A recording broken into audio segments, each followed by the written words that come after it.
Hey, it's the 3.1 video about silence versus speech. This is the literary aspect video that you need to use to take notes for the must-do portion of 3.1. I believe it's step 4. Is that right? I hope.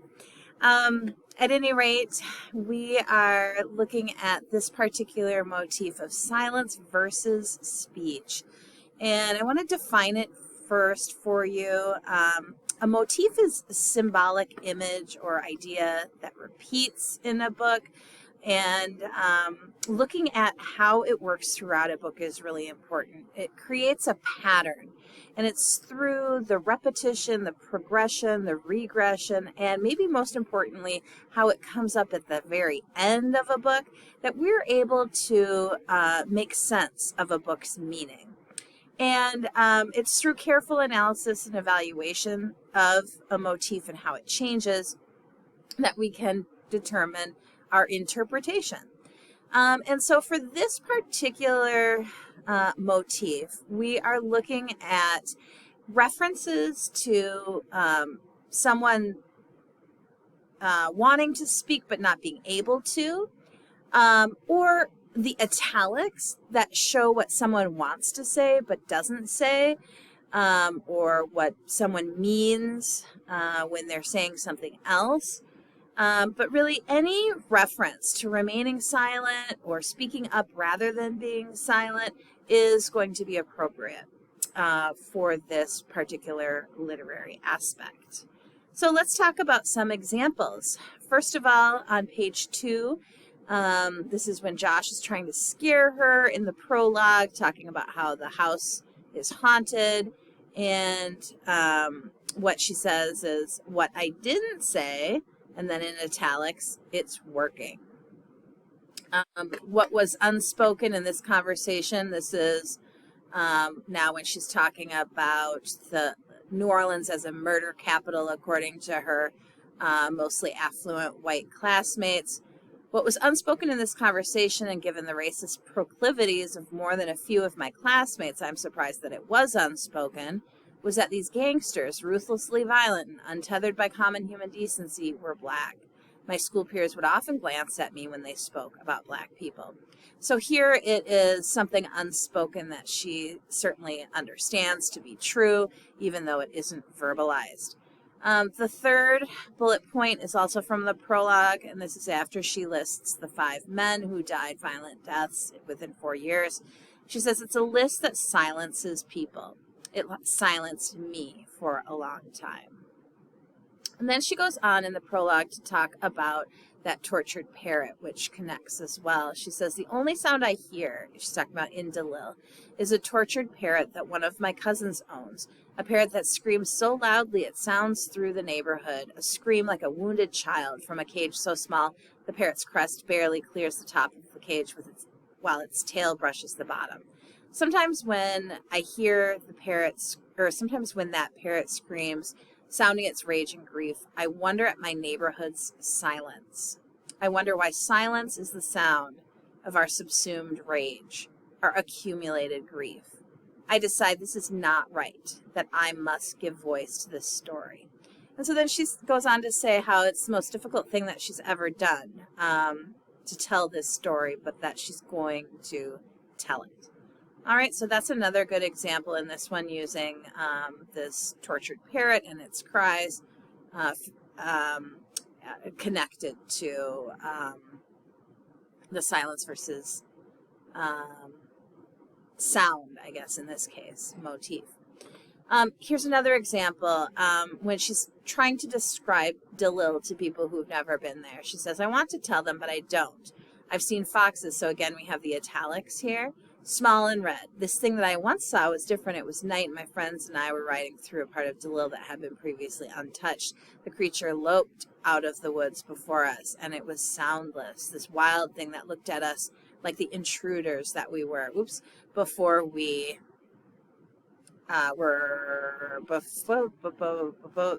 before we drove away from it to more well-traveled roads. But I am not that eloquent, so I shut my mouth and smile. And this part is not in italics. I also skipped some. That's what the ellipses show you. I skipped some text. And then this is about it is something we rarely speak to each other about. She's describing how the folks in DeLille and Pass Christian and these small towns are intermingled, right? And sometimes the intermingling, the marriages, the relationships are somewhat taboo because the pool is so small, so to speak. What she said without saying what was, it's not safe for you here. The clan are here. You should not be caught out on these roads in the dark. And that is when she's describing her great-grandmother going to towns farther north that were all white, where her relatives said, hey, you better, well, I guess it's about time you should go, I think was what was actually quoted. But what she really meant was this. So this is sort of the subtext in this case, the information that it is understood without it being spoken. And here is when she's leaving Detroit. Her cousin Alden has picked her up. She says, but I didn't say this to Alden. Instead, I said, I can't breathe because it's the air. And then some skipped lines at the bottom. I hope nobody dies this summer, I thought. So more things that she's thinking and doesn't say, maybe because they're too difficult to say, but they are certainly what she's thinking.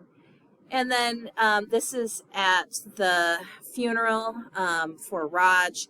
I whispered into her ear, Raj's sister, he will always be your brother, and you will always be his sister. What I meant to say was this: you will always love him. He will always love you.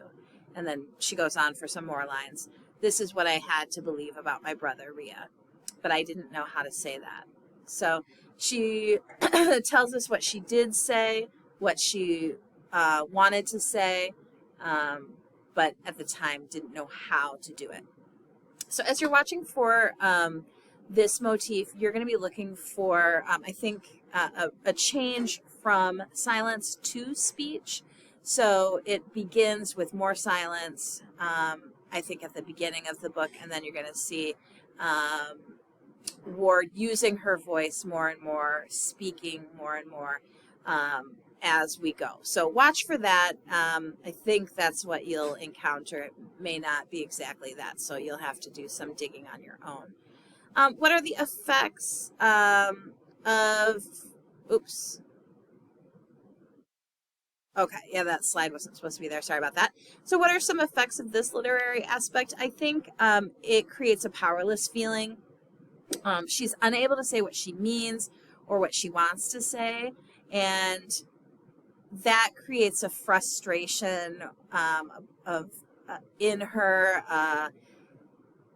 She feels stuck, powerless, unable to communicate.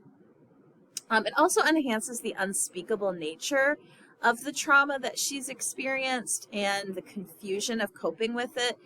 How do you console a sister who has lost her brother?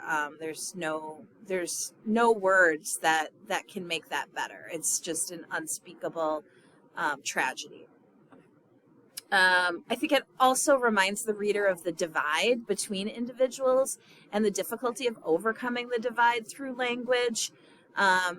Yet that's the only tool that Ward has, right? And so she uses the book to overcome this divide, and the language that she speaks in the book, that she writes in the book, even though it's a difficult, a problematic way to overcome any divide in communication between any person, much less, a group of people who does not understand another group of people very well or at all.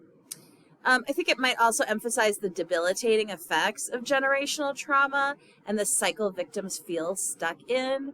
That she wonders why her neighborhood is silent, why it's not speaking up.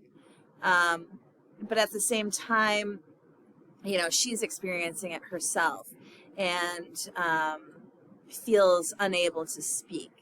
And it's this sort of insidious effect of being traumatized over and over and over. What can you say when it has happened so much, so many times, for so many years? Speaking doesn't seem to make a difference. And so people maybe just stop. All right, so those are some effects I think that you can see. Let's see if I got another one. Oh yeah, one more. Creates the feeling of being silenced and unable to speak the truth.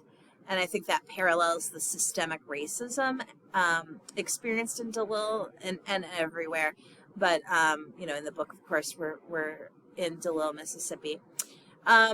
Okay, so as you watch for this, you get to decide which quotes you're going to write down. You don't have to write them all down because there are a lot. You can look at ones that connect to each other, that seem to create a pattern that you're interested in. And maybe not every one of these bullet points either is going to be included. But these are some tips to help you start looking at this literary aspect, and then we'll continue our work in the Hub Huddles with your expert groups. Thanks for watching.